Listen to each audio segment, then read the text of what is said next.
कौन छुट्टी मना रहा है? छुट्टी उट्टी मना रहा है क्या?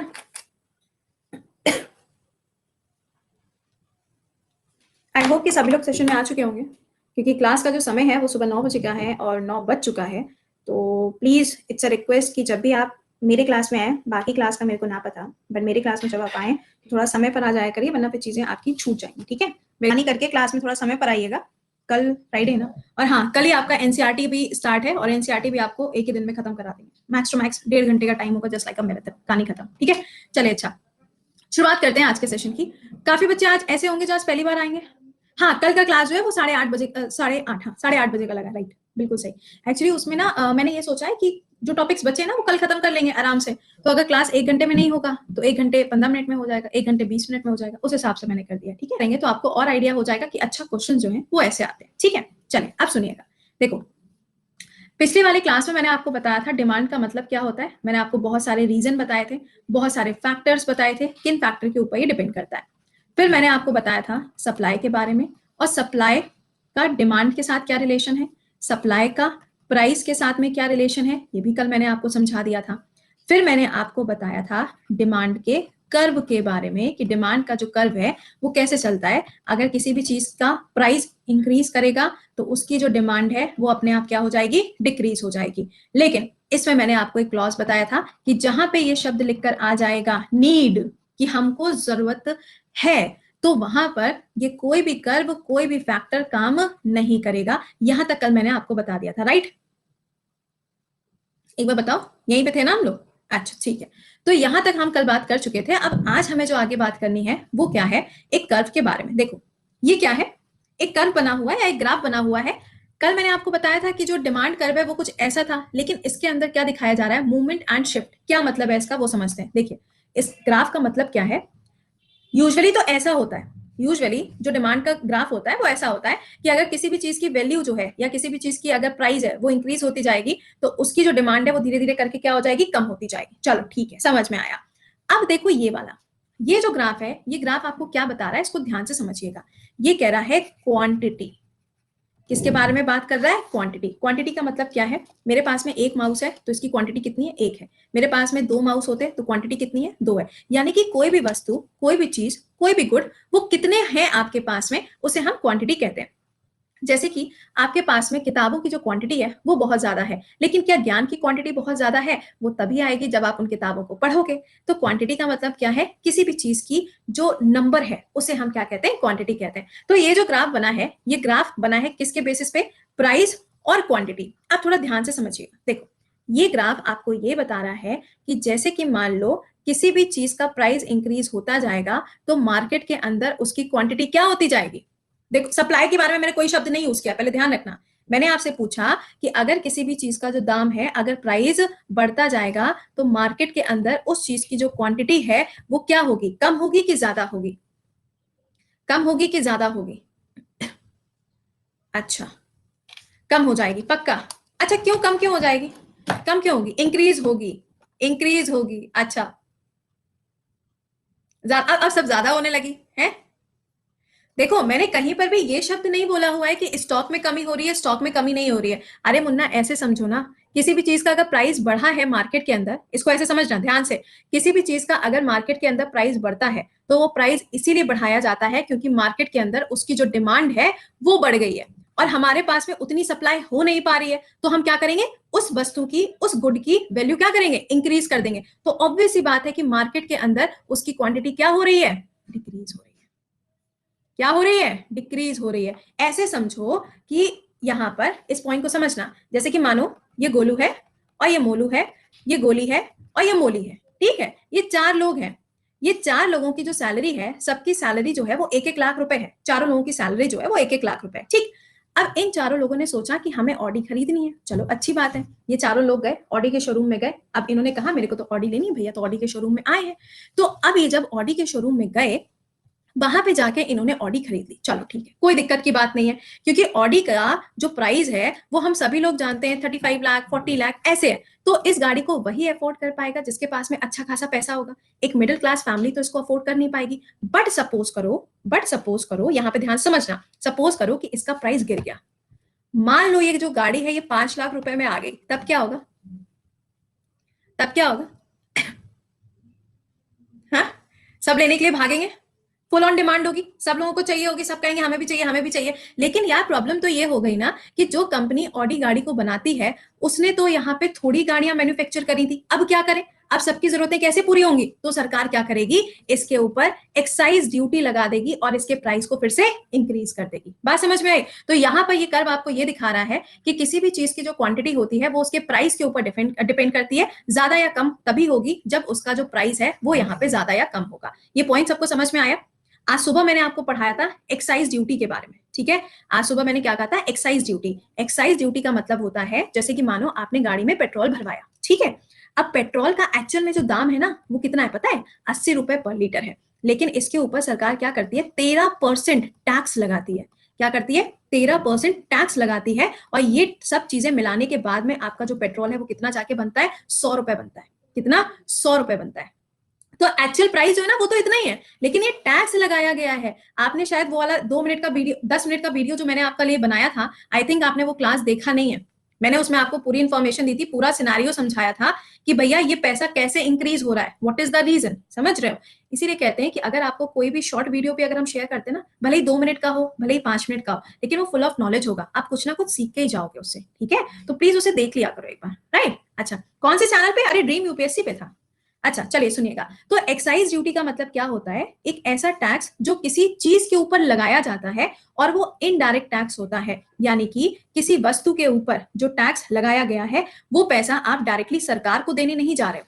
वो पैसा आप डायरेक्टली सरकार को देने नहीं जा रहे हो, आप क्या कर रहे हो? किसी वस्तु के ऊपर आप उसको एक्स्ट्रा पे कर रहे हो। फॉर एग्जाम्पल, आजकल नॉर्मली हम जीएसटी की बात कर लें, जब आप किसी शॉपिंग मॉल में जाते होगे, जैसे कि अभी कुछ दिन पहले की बात है, एक स्मार्ट वॉच मैंने खरीदी, ठीक है? अब इसमें प्राइस था वो 15,000 समथिंग था, ठीक है? भैया बिल फटा कितने का? 18,000 रुपए का। हम शॉप में आ गए, हमने कहा भाई घड़ी जो है वो तो 15,000 की है, ये 18,000 कैसा? जीएसटी होगा तो कितना होगा? ज्यादा ज्यादा 5% होगा, 6% होगा। अब भैया जब 18,000 का बिल फटा तो उसमें C GST, S GST, I GST, तो हमने कहा भाई तू एक काम कर ले, तू जीएसटी लगा ले पहले, है ना? तो यहाँ पे क्या होता है कि जो भी चीज आप खरीदने जाते हो उसके ऊपर आपको एक्स्ट्रा चार्जेस देने पड़ते हैं। और उसी बेटा वैट वैट क्या होता है वो हम बताएंगे, जब नेशनल इनकम पढ़ेंगे ना तब बताएंगे वैट क्या होता है, ठीक है? अभी तो सिर्फ एक्साइज ड्यूटी समझ लेना कि एक्साइज ड्यूटी क्या होती है। सिंपली इनडायरेक्ट टैक्स होता है, राइट? तो यहाँ पे मैंने आपको ये चीज बताई कि जो प्राइस और क्वांटिटी है वो भी क्या होगा आपका? इनवर्सली प्रोपोर्शनल होता है। शैम्पू पर भी टैक्स होता है, अरे चुप रहो तो।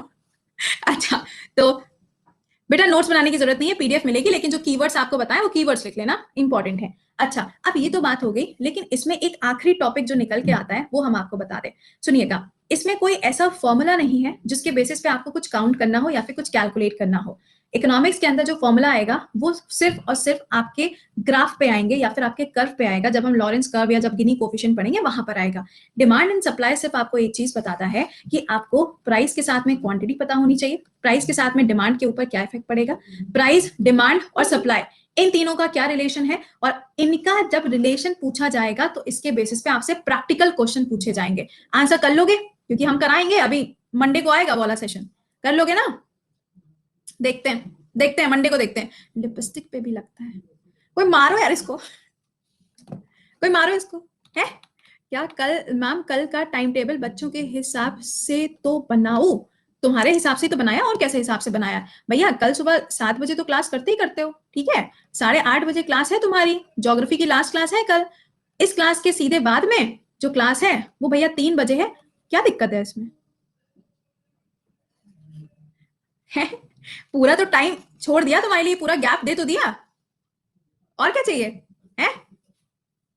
ठीक है, तो कल तो ये वाली क्लास वैसे भी नहीं होती है, भूल गए तुम लोग? ये जो क्लास होती है आपकी मंडे टू थर्सडे होती है, ताकि फ्राइडे सैटरडे संडे आप अपना रिवीजन कर सकें, राइट? तो प्लीज इस चीज को ध्यान रखिएगा, तुम लोग का सोच के यहाँ पे चीजों को किया जाता है। अच्छा, अब आते हैं अगले टर्म पे। अगला टर्म क्या है? फिर पॉवर्टी के बारे में भी बात करनी है यार, चलो। अगला टर्म है आपका मार्केट इक्विलिब्रियम। अच्छा, ये क्या होता है मैम, थोड़ा समझाइए, हमें नहीं पता, हम आज पहली पहली बार आए हैं। इक्विलिब्रियम, इक्विलिब्रियम का मतलब समझते हैं? बैलेंस, है ना? क्या होता है ये बताओ, इसका मतलब क्या है? टिश्यू टिश्यू, इसका मतलब क्या होता है? ज्योग्राफी की क्लास बेटा यहीं पर होगी, अनअकैडमी पे ही होगी आपकी, कल 8:30 बजे। दोनों तरफ बैलेंस होना चाहिए, मनी कंट्रोल होना चाहिए, कांस्टेंट होना चाहिए, इक्वल होना चाहिए, बायर और सेलर। एग्जैक्टली देखो बताएं क्या मतलब है इसका। देखो इसका मतलब क्या होता है कि जब डिमांड और सप्लाई, देखिएगा इसका मतलब है जब डिमांड और सप्लाई का दोनों का बैलेंस होता है तो हम क्या कहते हैं, मार्केट जो है वो इक्विलिब्रियम में चल रहा है। क्या मतलब हुआ, अब जैसे कि मान लो कि मार्केट के अंदर जो डिमांड है वो बढ़ती चली जा रही है, ठीक है, लेकिन जो कंपनी है जो मैन्युफैक्चर करती है, जो किसी भी चीज को बनाती है, वो यहाँ पे सप्लाई नहीं कर पा रही है, तो क्या मार्केट के अंदर एक इक्विलिब्रियम रहेगा? तो क्या मार्केट के अंदर एक इक्विलिब्रियम रहेगा? मारामारी हो जाएगी ना भाई। वो कहेगा हमको चाहिए, वो कहेगा हमको चाहिए, फिर वहां बोली लग जाएगी, कहेगी कि चलो अच्छा ठीक है 10 रुपए की ब्रेड है, एक काम करो 20 रुपए की दो, है ना? समझ रहे हो बात को? तो ये ध्यान रखिएगा कि ये बैलेंस नहीं हो पाएगा। अच्छा, जब ये बैलेंस नहीं बन पाता है तो सरकार क्या करती है? बेटा टाइम चेंज नहीं हो सकता क्योंकि वही टाइम मेरे को अलॉटेड है। हाँ मैं बता दूंगी जो नोट्स में लिखना होगा। बताओ तब सरकार क्या करती है? सिंपल सी बात है, देखो जब किसी भी चीज की मार्केट में डिमांड बढ़ जाती है और उसकी सप्लाई नहीं हो पा रही है तो सरकार क्या करेगी? उसका पैसा बढ़ा देती है। क्या करेगी? पैसा बढ़ा देगी, ताकि फिर वो सामान सिर्फ वही व्यक्ति खरीद सके जिसको सबसे ज्यादा जरूरत है, ठीक है ना? जिसको सबसे ज्यादा जरूरत है वही फिर इस चीज को खरीद पाएगा। अच्छा चलो इसका दूसरा साइड देखते हैं। अगर मान लीजिए किसी भी चीज की मार्केट के अंदर डिमांड कम है, लोग डिमांड ही नहीं कर रहे हैं, जैसे कि आजकल, जैसे कि फॉर एग्जाम्पल की बात करते हैं, जैसे मानो अल्कोहल है ना? अल्कोहल सब जानते हैं ना? बेटा जीएसटी हम बताएंगे, जीएसटी जब पढ़ेंगे ना तब आपको सारे जीएसटी बताएंगे, सीजीएसटी क्या है, आईजीएसटी क्या है और आपका एसजीएसटी क्या है बताएंगे। अल्कोहल सब जानते हैं ना, जिसको शुद्ध भाषा में क्या कहते हैं? समझ ही गए होंगे। अच्छा ह्यूमंस पीते हैं ओके चलो सुनो यहाँ पर। एक्चुअली अल्कोहल जो होता है, आपको मालूम है कि यूजुअली इसकी डिमांड हमारी मार्केट के अंदर बहुत ज्यादा रहती है ना? लेकिन कोविड के टाइम पे क्या हुआ था, आपने देखा था कि सारी की सारी दुकानें बंद हो गई। दुकानें बंद होने के बाद में जब अचानक से सारी दुकानें खुली थी तो आपने देखा था ना, वो लंबी लंबी लाइन लगी हुई थी, देखे थे? देखे थे?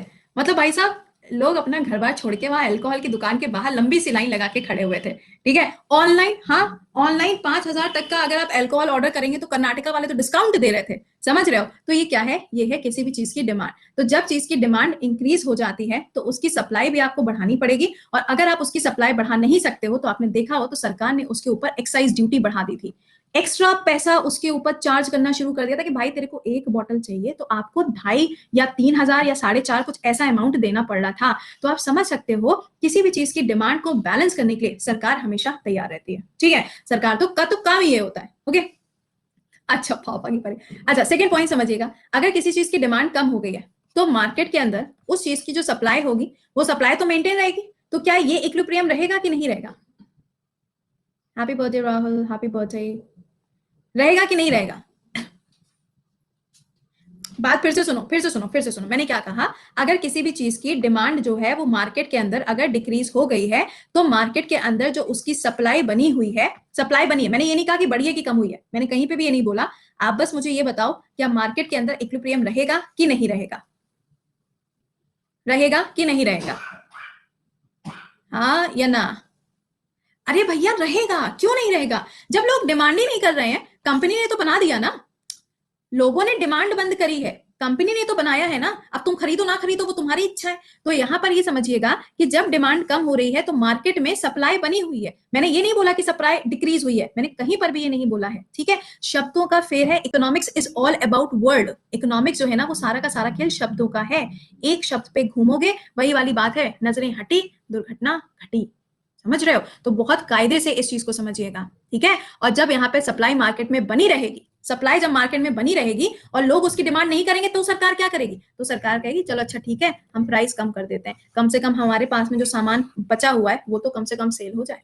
दुकानदार यही तो करते हैं। जब छोड़ो दुकानदार, मिंत्रा पे जब तुम सेल देखते हो ना तो तुमको क्या लगता है? वो बिल्कुल फ्रेश माल आया है मार्केट के अंदर और हमें यहाँ पे सस्ते दामों पे मिल रहा है, 50% ऑफ पे मिल रहा है। अरे वो बेवकूफ बनाते हैं भाई, उनके पास में वो स्टॉक जो बिच नहीं रहा है, जो आज तक कोई खरीदना नहीं चाहता है, उसको वो क्या करते हैं? डिस्काउंट में डाल देते हैं, ठीक है? अगर डिमांड और सप्लाई दोनों इंक्रीज रहेगी तो मार्केट इक्विलिब्रियम में रहेगा कि नहीं? डिमांड और सप्लाई दोनों इंक्रीज में रहेगी। एक सेकंड भाई लिख लें, रुक जाओ। डिमांड और सप्लाई दोनों इंक्रीज में रहेगी तो मार्केट में क्या होगा? हाँ बताओ।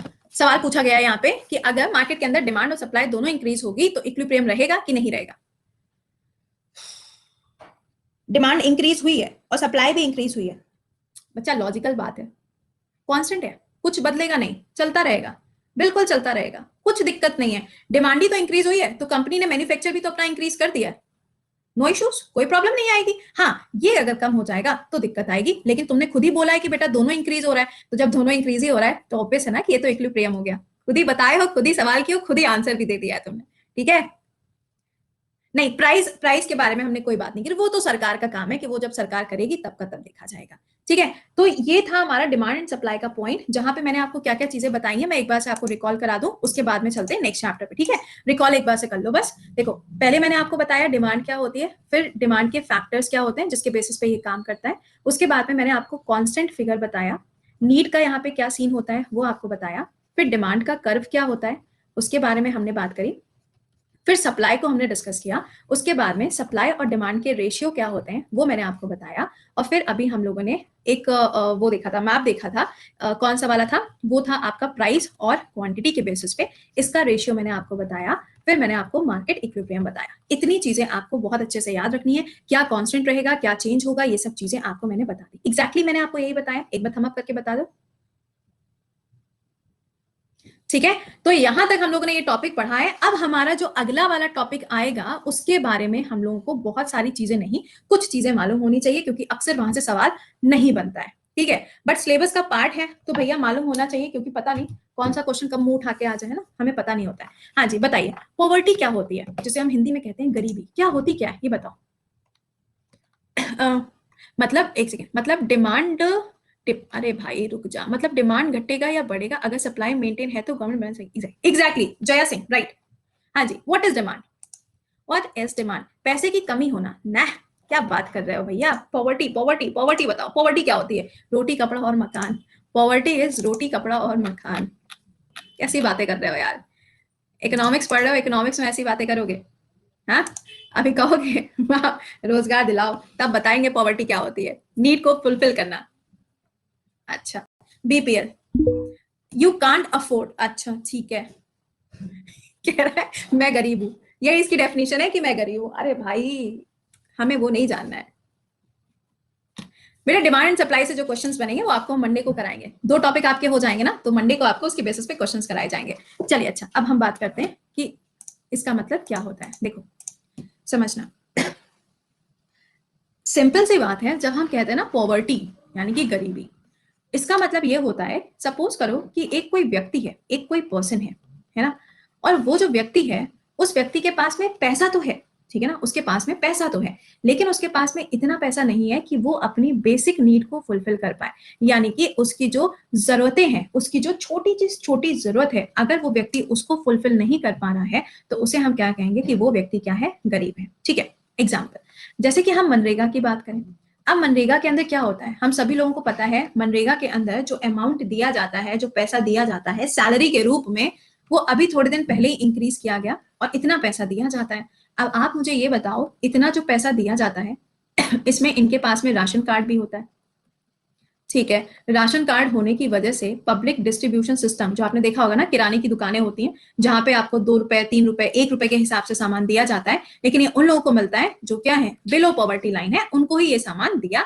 जाता है। अब मान लीजिए इतना पैसा है, आपके पास में राशन कार्ड है, आप जाओगे एक दुकान पर, आप इस लाइन पे आते हो तो वो आपको सस्ते दामों में चीजें दे देगा, बिल्कुल सही बात है। लेकिन सपोज करो सारी कंडीशन वही है, लेकिन आपके पास में ये नहीं है, तो उस इंसान को क्या हम गरीब कहेंगे,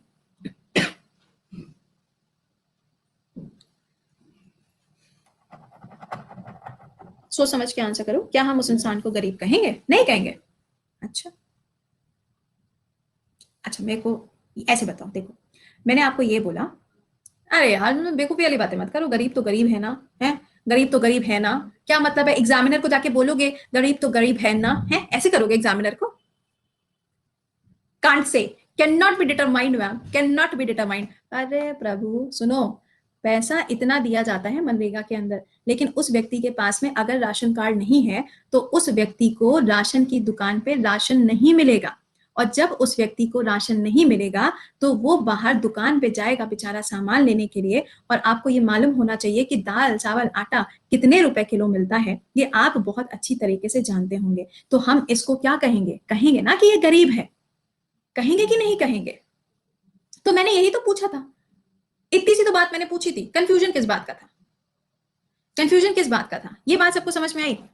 बेटा रिलेशंस वगैरह अभी बात की बात, अभी बात की बात करते हैं, ठीक है? लेकिन राशन कार्ड अरे जब बनेगा तब ना शुभम, एजम्पशन नहीं करना है आपको, आपको अज्यूम नहीं करना है, ठीक है? आपको अज्यूम नहीं करना है, ये अजम्पशन नहीं चल रहा, आपका रीजनिंग का क्लास नहीं है, ठीक है? अच्छा चलो एक बार और रिपीट कर देते हैं, सुनो। अच्छा एक और एग्जाम्पल समझो, मतलब बिना गोलू के एग्जाम्पल के तुम लोग को समझ नहीं आता है ना। सुनो, अच्छा ये है गोलू, और ये है गोलू की गोली, और ये है इसके छोटे छोटे बच्चे, ठीक है? ये है इनकी फैमिली, खुशहाल जीवन इनका, छोटी फैमिली, खुशहाल जीवन इनका, ठीक?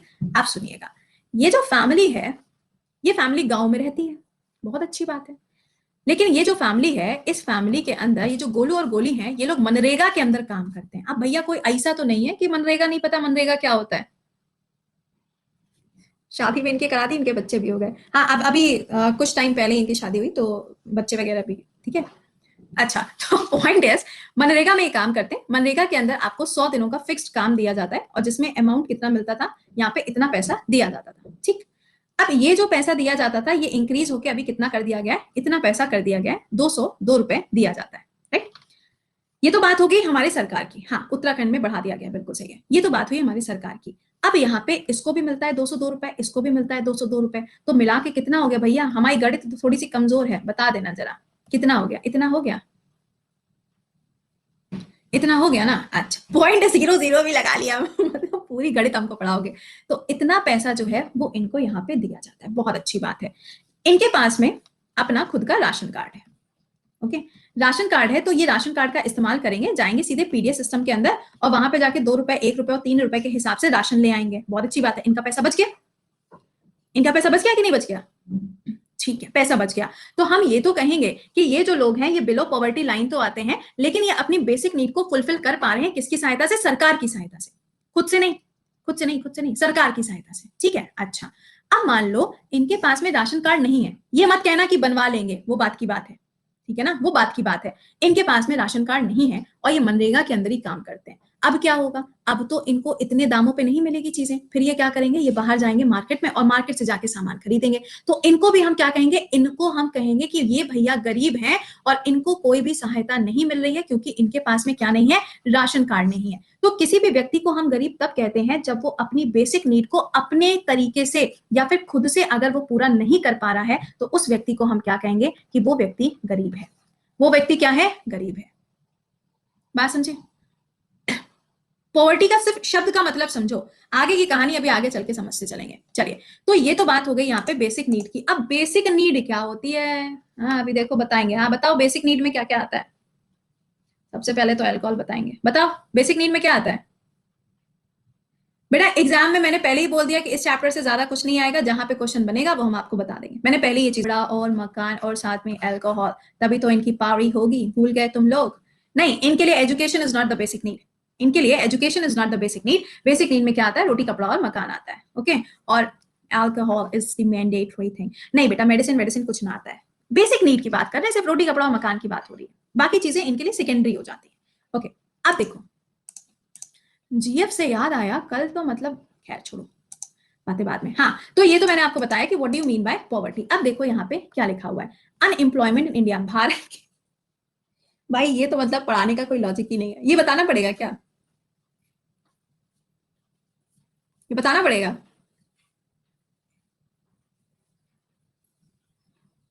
चलो अच्छा, जो इतनी बुरी हालत हमारे देश के अंदर चल रही है, हमारे देश के अंदर जो यूथ है, जिसको हम कहते हैं कि हमारे यहाँ पर जो यूथ है वो इतनी ज्यादा पॉपुलेशन है, और बातें दिल का दर्द निकल के बाहर आएगा, इसीलिए मैंने आपसे पूछा था कि ये बताना जरूरी है कि नहीं है ना? लेकिन अब क्या कर सकते हैं, लिखा हुआ है तो पढ़ना पड़ेगा। क्या दिन चुना है भाई तुम लोगों ने ये टॉपिक पढ़ने के लिए, है? चलिए अच्छा सुनिए, फिलहाल दिन भी ऐसा चुने हो आज। फिलहाल देखो, यहाँ पे अनएम्प्लॉयमेंट जो हमारे देश के अंदर है, उसका डेटा जो है वो यहाँ पे कौन जारी करता है, ये आपको याद रखना है। यहां से क्वेश्चन बन जाता है आपके वन लाइनर में, ठीक है? नेशनल सैंपल सर्वे ऑर्गेनाइजेशन, जिसको हम एनएसएसओ कहते हैं, इसके द्वारा एक सर्वे किया जाता है, और इस सर्वे के अंदर तैयार करी जाती है प्रॉपर रिपोर्ट, जिसमें बताया जाता है कि भारत के अंदर कितना यूथ है, या फिर कितने ऐसे लोग हैं जिनको जॉब दिया गया है, या फिर कितने ऐसे लोग हैं जिनको स्किल ट्रेनिंग दी जा रही है, ठीक है, ये यहाँ पे क्वेश्चन पूछा जाता है। अच्छा, अब सवाल ये आया कि जो एनएसएसओ है ये कौन सी मिनिस्ट्री के अंदर आता है, बताओ ये कौन सी मिनिस्ट्री के अंदर आता है? फाइनेंस मिनिस्ट्री के अंदर आता है, होम मिनिस्ट्री? अरे भाई हम तुमको कहां से जॉब दें, जिसकी खुद की जॉब का आता पता नहीं है वो तुमको कहां से जॉब देगा? हाँ, एजुकेशन मिनिस्ट्री, हे भगवान। ठीक है, इनके पास में आता है। तो अगर आपको कभी ऐसा कोई क्वेश्चन पूछा जाए, वैसे कभी ऐसा क्वेश्चन आता नहीं है, नॉर्मली पूछ लिया जाता है एनएसएसओ जो है वो कौन सी रिपोर्ट तैयार करता है, तो यहाँ पे आपको ध्यान रखना है अनएम्प्लॉयमेंट की जो रिपोर्ट है वो तैयार इनके द्वारा करी जाती है। किसके अंदर आता है या कौन सी मिनिस्ट्री आती है वो आपको यहाँ पे मैंने बता दिया। ठीक है, रविंद्र क्वेश्चन क्या है आपका?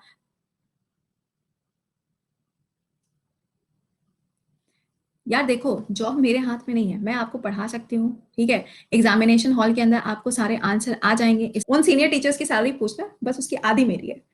ठीक है, चलो अच्छा, तो दिस इज अ पॉइंट जो मैंने आपको यहाँ पे बताया है। अब देखो यहाँ पे आगे क्या लिखा हुआ है, अब थोड़ा सा यहाँ पे पढ़ लेना। ओके, देखो क्या लिखा हुआ है, ये किसके बेसिस पे निकाली जाती है, कुछ टर्म्स हैं इसको समझिएगा। देखिए, working engage in an economic activity, इसे हम क्या कहेंगे, एम्प्लॉयड कहेंगे। यानी कि अगर कोई भी व्यक्ति ऐसा है जिसे हम कहते हैं कि ये काम कर रहा है, ये कोई भी ऐसा व्यक्ति है जिसके पास में रोजगार है, हम किसको ऐसा कहेंगे, हम उस व्यक्ति को कहेंगे एम्प्लॉयड, जो क्या कर रहा है, किसी तरीके से हमारे देश की इकोनॉमी में अपना योगदान दे रहा है। आप लोग क्या भारत की इकोनॉमी में योगदान दे रहे हैं? क्या आप लोग भारत की इकोनॉमी में योगदान दे रहे हैं?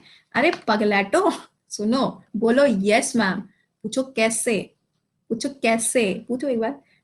100 रुपए का पेट्रोल भरवा रहे हो, सरकार ने कहा था कि जहां जहां पे एक्साइज ड्यूटी बढ़ रही है वही वाला पैसा इस्तेमाल किया जाएगा देश के निर्माण के लिए, यही कहा था, समझ रहे हो, यही कहा था। तो भैया पेट्रोल का इतना पैसा जो तुम दे रहे हो तो इसमें से जा तो रहा है सरकार के पास में, तो सीधे बोलो ना हाँ मैम हम भी देश का भला कर रहे हैं, योगदान कर रहे हैं। ठीक है, तो ये जरा ध्यान रखिएगा कि ये जो टर्म है एम्प्लॉयड, उसको माना जाता है जो हमारे देश के इकोनॉमिक एक्टिविटी के अंदर इन्वॉल्व है, उसको हम मानते हैं। जैसे कि मान लो टैक्स पे करना, ठीक है, या आप मान लीजिए कि आजकल देखो वो चल रहा है आपका फास्टैग। फास्टैग क्या है, ये भी तो एक तरीके का टैक्स है जो आप रोड एंड ट्रांसपोर्ट मिनिस्ट्री को देते हो, तो ये भी टैक्स कहाँ जाता है, सरकार के पास में जाता है। आप अल्कोहल परचेज करते हो, इसके ऊपर भी आप टैक्स पे करते हो, ये कहाँ जाता है, ये भी सरकार के पास में जाता है। तो किसी को अगर हम एम्प्लॉयड कह रहे हैं तो वो डायरेक्टली सरकार को पैसा देने नहीं जाएगा, लेकिन जब वो अपना इनकम टैक्स फाइल करेगा या जब वो टैक्स देगा तो ये क्या कहलाएगा कि हाँ इसने क्या किया, हमारे देश की इकोनॉमी में अपना कॉन्ट्रीब्यूशन किया, अपना योगदान किया, उसे हम क्या कह देंगे, एम्प्लॉयड कह देंगे। अच्छा, अनएम्प्लॉयड कौन होता है? अनएम्प्लॉयड वो वर्कर होता है सीकिंग और अवेलेबल फॉर द वर्क। समझना, बहुत इंपॉर्टेंट पॉइंट है। अनएम्प्लॉयमेंट हम उसको कहते हैं या फिर अनएम्प्लॉयड हम उसको कह देते हैं जिसके पास में काम नहीं होता है, उसी को तो हम कहते हैं ना अनएम्प्लॉयड।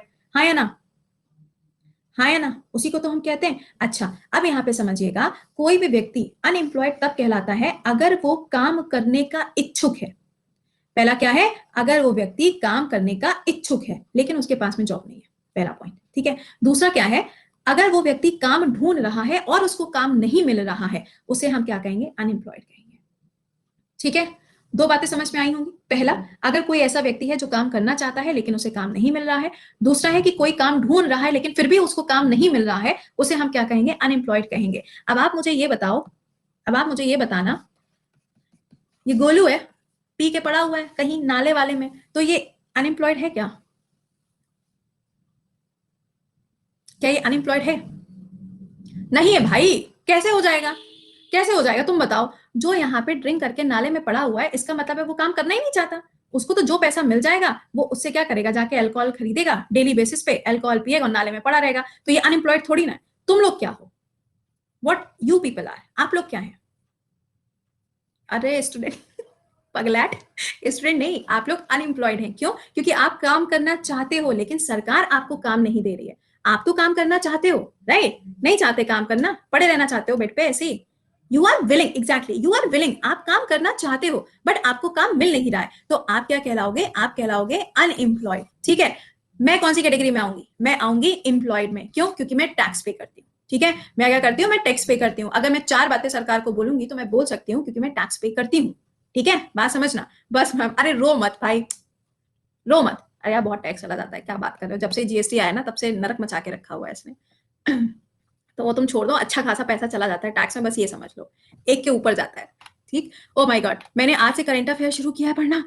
तो पूरी की सारी करंट अफेयर्स की बात हो गई कि एम्प्लॉयड और अनएम्प्लॉयड का मतलब क्या होता है। अब देखो हमारे देश के अंदर जो अनएम्प्लॉयमेंट होता है, बेटा अभी बता रहे, रुक जाओ, पहले ये पॉइंट समझ लो, ठीक है। देखिए क्या बोल रहा है, ये कह रहा है हमारे देश के अंदर जो अनएम्प्लॉयमेंट होता है उसकी अलग अलग कैटेगरीज होती हैं, अलग अलग टाइप होते हैं। तो पहला टाइप और पढ़ लो, क्योंकि उसके बाद हो सकता है आंसू जो यहाँ से आके बस यहाँ रुके वो यहाँ तक आ जाएंगे, ठीक है, और हम नहीं चाहते कि ऐसा हो, तो बस इतना और पढ़ाएंगे। उसके बाद नेक्स्ट में, हाँ जी बताइए, डिस्गाइज्ड अनएम्प्लॉयमेंट क्या होता है, इसका मतलब क्या होता है, बताओ।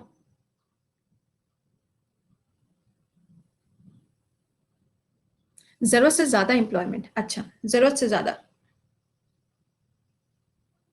ओके, नीड से ज्यादा, नहीं पता, जैसे योगी साहब। अच्छा चलो हम बताते हैं इसका मतलब क्या है, इसका मतलब समझ लो, क्योंकि कई बार क्या होता है आपके पेपर में इसकी डेफिनेशन पूछी जाती है और इसको लिख लेना, ठीक है ना, इसको लिख लेना, इसका मतलब क्या है हम आपको समझा देते हैं। देखिए क्या लिखा है, more people are employed than the actual need, यानी कि कोई एक ऐसी जगह है जहां पे काम करने के लिए लोगों की जरूरत तो है, लेकिन बहुत ज्यादा लोगों की जरूरत नहीं है, लेकिन हमने फिर भी वहां पे बहुत सारे लोगों को लगा दिया है। किसी ने यहाँ पे एग्जाम्पल में योगी जी का नाम लिया था, देखो कोई दिल पे मत लेना, सिर्फ मैं आपको समझाने के लिए चीज बता रही हूँ, बिल्कुल भी दिल पे मत लीजिएगा, कोई लेगा तो नहीं दिल पे, थम अप करके बता देना, कोई ऐसा तो नहीं दिल विल पे ले ले है, फिर दिल ऐसे टूट जाए टक्क से और बाहर निकल के आ जाए, ऐसा मत करना, ठीक है। अच्छा सुनिए, योगी आदित्यनाथ जी की अगर हम बात करें तो हमारे यूपी के अंदर एक्चुअली बहुत सारी स्कीम चलाई जाती हैं, एग्जैक्टली बहुत सारी स्कीम चलाई जाती हैं। मैं सिर्फ यूपी की बात कर रही हूँ क्योंकि मुझे यूपी का ज्यादा मालूम है कि भाई अच्छा ये यहाँ ऐसे ऐसे चल रहा है। तो हमारे यूपी के अंदर ना बहुत सारी स्कीम चलाई जाती है, बहुत सारे स्टेट्स होंगे जहां पे ऐसा होता है। तो इन्होंने क्या किया, मनरेगा, ठीक है, इन्होंने क्या किया, मनरेगा, मनरेगा के अंदर आपको काम देना ही होता है, 15 दिनों का समय दिया जाता है सरकार को और बोला जाता है भाई तेरे पास में 15 दिनों का समय है, आप इस व्यक्ति को काम दिलाओगे और वो भी 100 दिनों का गारंटीड काम आपको दिलाना है। कितने दिनों में, 15 दिनों के अंदर काम दिलाना है। तो अब इन्होंने क्या किया था, अभी आपने देखा होगा कि जब माइग्रेशन हुआ था, जब बहुत सारे लेबर्स अलग अलग स्टेट से यूपी के अंदर वापस आने लगे थे, तो अब काम कहां से आएगा, काम क्रिएट तो किया नहीं जाएगा, बना तो देंगे नहीं काम। तो इन्होंने पता है क्या शुरू किया, इन्होंने सड़कें तुड़वाना शुरू किया, इन्होंने जो अच्छा खासा कंस्ट्रक्शन था जैसे कि सीवेज वगैरह जो प्रॉपर्ली बना हुआ था उसको तुड़वाना शुरू किया, और कहा गया भाई हम काम तो दे रहे हैं ना, हमें काम देने से मतलब है, लेकिन दिमाग में बुद्धि में ये नहीं घुसा कि भाई जो चीज प्रॉपर्ली चल रही है उस पर तुम काहे को काम दे रहे हो। यहां तक की नौबत ये आ गई थी कि जो सीमेंटेड रोड थी इन्होंने उसको भी तोड़वाया और उसको फिर से कंस्ट्रक्ट करवाया कि हम काम तो दे रहे हैं। तो ये क्या हुआ कि जरूरत नहीं थी, ये क्या हुआ, नीड नहीं थी, लेकिन फिर भी हमने काम किया, ठीक है। एक तो बात ये हुई, हो सकता है आधे बच्चों को इस एग्जाम्पल से समझ में ना आए, एक और एग्जाम्पल देखो, जैसे कि मानो कोई किसान है, कोई फार्मर है, ठीक है, अब उसके पास में जो लैंड है मान लो 2 हेक्टेयर है, नॉर्मल सा एक फिगर ले लेते हैं, 2 हेक्टेयर का लैंड है उसके पास, ठीक। अब ये जो किसान है पहले वो अकेला इसके ऊपर काम करा करता था, अच्छी बात है, यहाँ पे अच्छी खासी फसलें होती थी, बहुत अच्छा चल रहा था इसका सारा काम, ये अकेला काम करता था। फिर क्या हुआ, फिर इसका एक बेटा हुआ, चलो ठीक है। तो अब जब इसका बेटा बड़ा हो गया तो इसने कहा कि काम करते हैं, अब मेरा बेटा भी मेरे साथ काम करेगा, चलो ये भी यहाँ पे आ गया काम करने के लिए। अब आपने देखा होगा गांव देहात में तो यूजुअली मतलब ऐसा नहीं होता कि एक ही बच्चा, उनके 2 या 3, तो नॉर्मल सा है, मतलब गांव में तो नॉर्मल सी बात होती है ये। तो यहाँ पे इनका मान लो एक और कोई बच्चा हो गया है ना, तो अब कुछ टाइम बाद वो भी इस पे काम करने लगा। अब इनका मान लो किसान का कोई दोस्त था, दूर दराज का कोई दोस्त था, उसके पास काम नहीं था, उसने कहा भाई तू मेरे को काम पे रख ले, उसने कहा चलो ठीक है आ जाओ हमारे खेत में, तो अच्छी खासी यहाँ पे खेती हो जाती है और हम अच्छा खासा कमा भी लेते हैं, ठीक है। अब सोचो लैंड का एरिया तो उतना ही है, काम करने वाले लोग कितने हो गए, 4।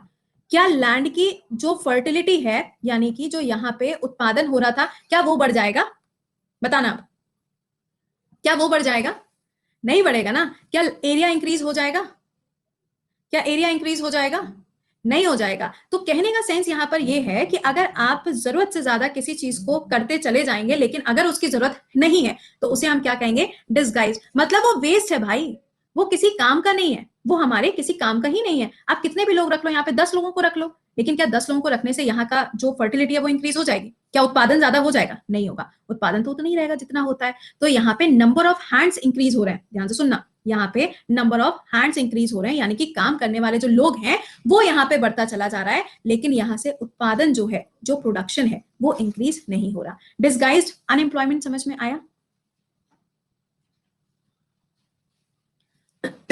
ठीक है। तो आज हम लोग यहीं तक का रखते हैं, राइट। उम्मीद करेंगे कि आपको इतनी बातें समझ में आ गई होंगी। हम बात ही कहां कर रहे हैं, ये देखो, हम तो यहाँ अनएम्प्लॉयमेंट की और एम्प्लॉयमेंट की बात कर रहे हैं, टाइम से क्या फर्क पड़ता है। अब ट्विटर पे चलो, अरे भाई सुन लो मेरी बात, ट्विटर पे जाना, पहले मेरी बात सुनो। अच्छा सुनिएगा, अब तुम्हारी जॉब जब लग जाएगी, सरकार तुमसे कहेगी 15 घंटे काम करो, तुम काम नहीं करोगे? बताओ, इस स्टेनो के लिए 1.5 साल का करंट अफेयर्स, तुम काम नहीं करोगे? तुमको अपनी जॉब बचानी है ना, तुम काम करोगे? मुझे बोला जाता है दिन भर में कि मैम आपको 9 घंटे क्लास लेनी है, मैं क्लास नहीं लेती हूँ 9 घंटे। मैं क्यों भाई 9 घंटे क्लास लूँ? जो मेरा टारगेट है, मुझे जो टारगेट दिया जाता है, अगर वो टारगेट मैं अपना 5 घंटे के क्लास में पूरा करके दे रही हूँ, तो मैं क्यों 9 घंटे क्लास लूंगी? एक लॉजिकल बात समझो, ठीक है? तो यहाँ पे टाइम से कोई लेना देना नहीं है, टाइम के बारे में तो कोई सवाल ही नहीं बनता है। ओके, अच्छा, हाँ बेटा बिल्कुल, एक सेकेंड एक सेकेंड एक सेकेंड। हाँ, डिस्गाइज लेबर के ऊपर आपसे वो डेफिनेशन पूछी जाती है बिहार पुलिस की को, प्रीवियस ईयर क्वेश्चंस, चलो वेल ट्राई, कोशिश करेंगे। इसकी डेफिनेशन बेटा, डेफिनेशन इतनी है, more people are employed than the actual needed is the definition of the disguise employment. ठीक है, यही इसकी डेफिनेशन है। ओके चलो, ज्योग्राफी के बैच में क्या था, ओके, पीडीएफ कहाँ मिलेगी बेटा? वीडियो के नीचे डिस्क्रिप्शन में आपको पीडीएफ मिल जाएगी। I will try. नहीं, मेरा करंट अफेयर्स का कोई भी पेड बैच नहीं है, मेरे करंट अफेयर्स का क्लास सिर्फ सुबह होता है 7 बजे यूट्यूब पे। अनुराग द्विवेदी, नहीं मेरे को नहीं पता। ओके, मैं एक बार से देख लेती हूँ, मैं एक बार से देख लूंगी। ठीक है, अब रुक जाओ जरा भाई, सवाल देख लें, कुछ काम के हो सकता है सवाल है जो आप सबके काम आ जाए। कंज्यूमर एक्सपेक्ट, हाँ साइंस भी पढ़ाएंगे, बिल्कुल साइंस भी पढ़ाएंगे। करंट अफेयर्स बेटा बताया, तो करंट अफेयर्स का क्लास जो है वो सुबह 7 बजे होता है, आपके यूट्यूब पे क्लास रहता है, टेलीग्राम का लिंक हम आपको शेयर कर रहे हैं। ठीक है, एक सेकेंड।